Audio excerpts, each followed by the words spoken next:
Okay, so on the Streaming Wars segment, we talk about the interesting things that's happening in the world of the streaming wars, all the different streaming services that you can have access to or subscribe to, such as Disney Plus, such as Netflix, the eventual Peacock, whenever that's going to show up. There's all these amazing streaming services, Amazon Prime. Is anyone still talking about Apple Plus, Apple TV? I don't know what the heck it's called. Anyhow, this segment, we talk about interesting things that are happening in the world of the streaming wars. So tell me, Eric, what have you got on tap for tonight's streaming wars? Well, I found something pretty obscure and I thought was pretty interesting.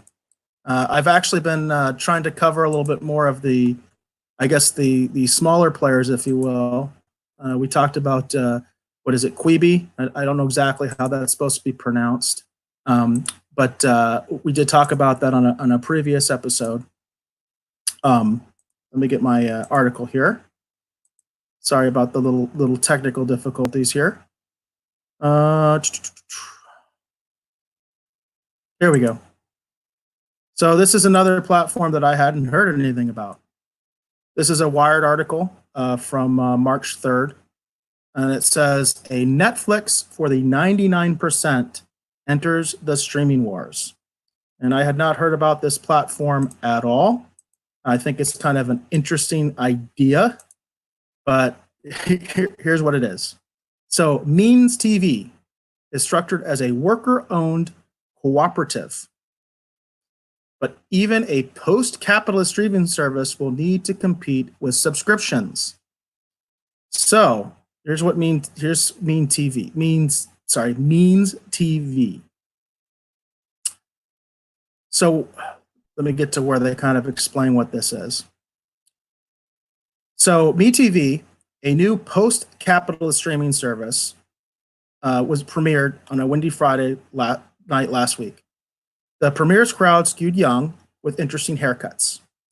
They sipped Modelo's and clapped loudly when the MC, Jake Flores, the host of the podcast Pod Damn America, asked if there were any anarchists or communists in the room.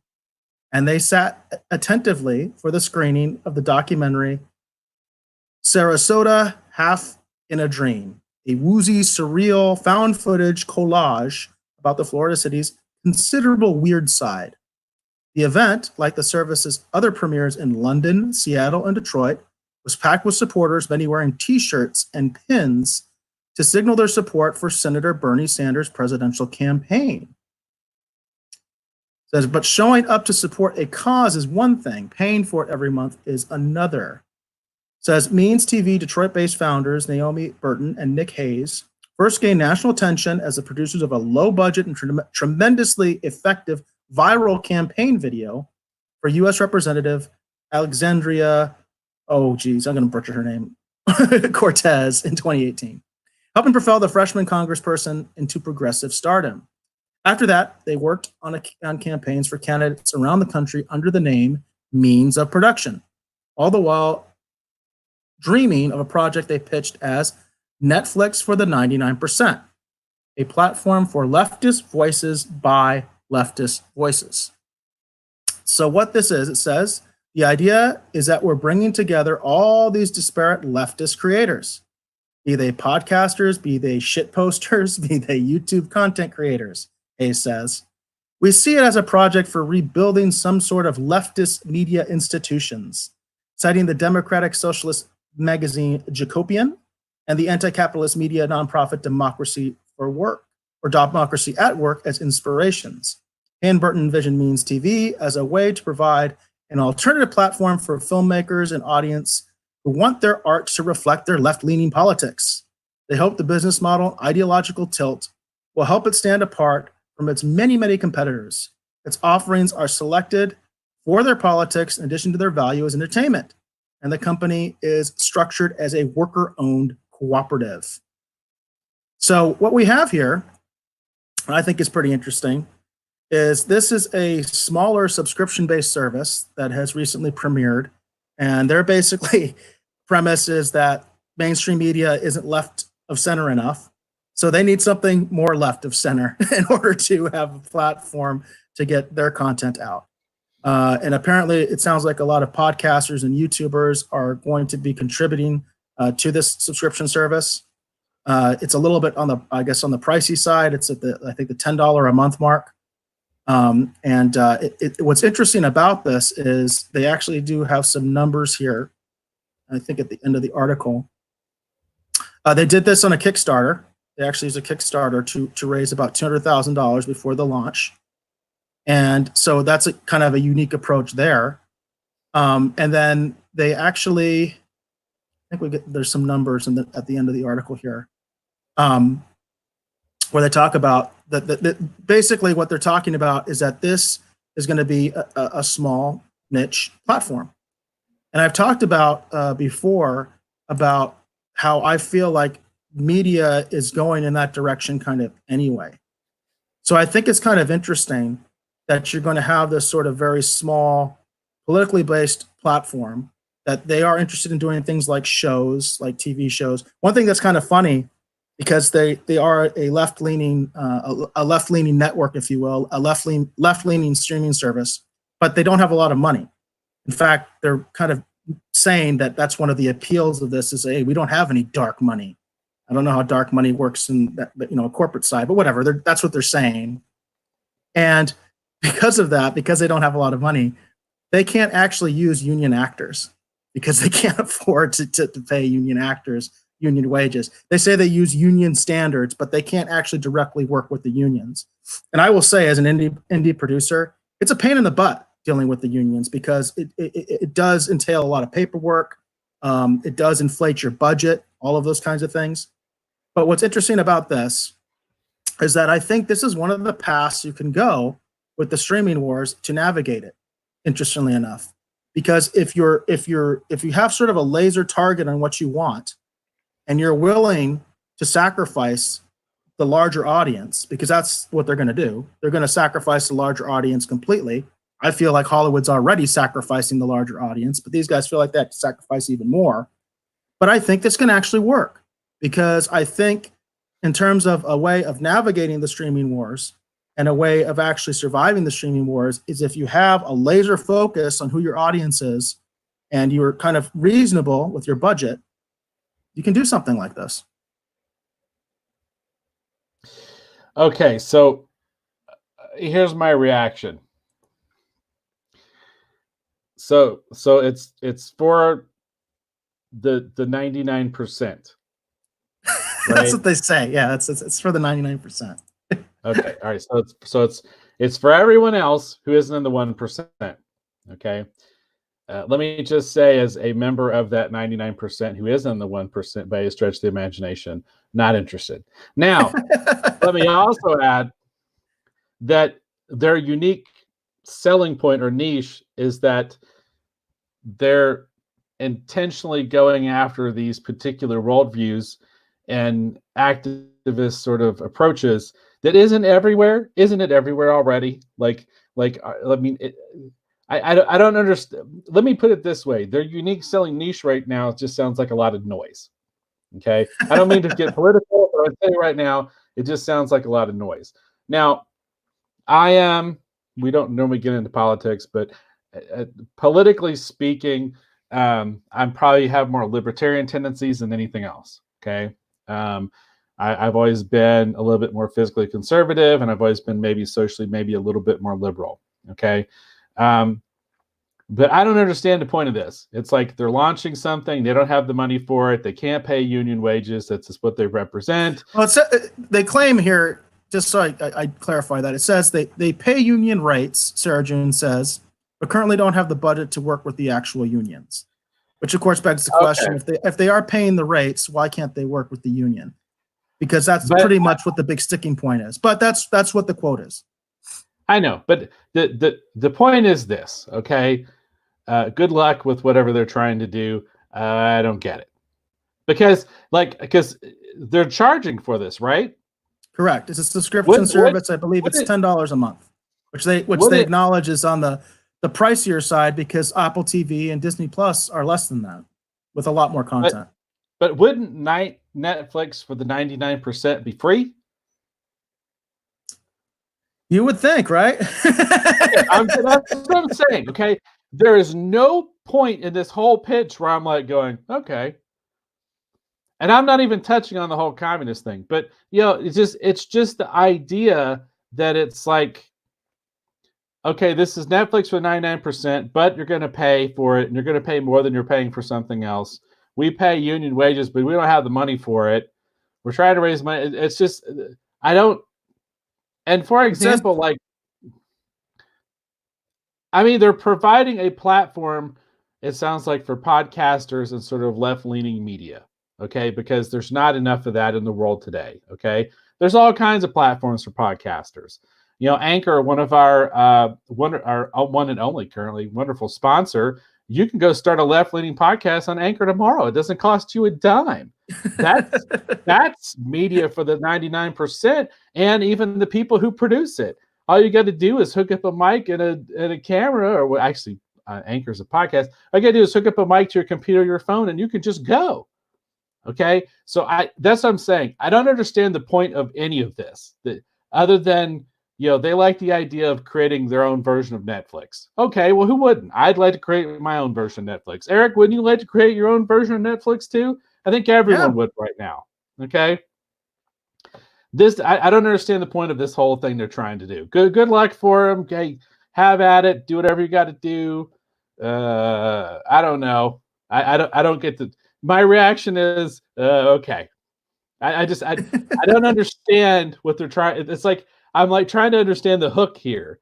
It's like if you say Netflix for the 99%, it better darn well be free, because that's your unique selling advantage. We're just like Netflix, but we're free.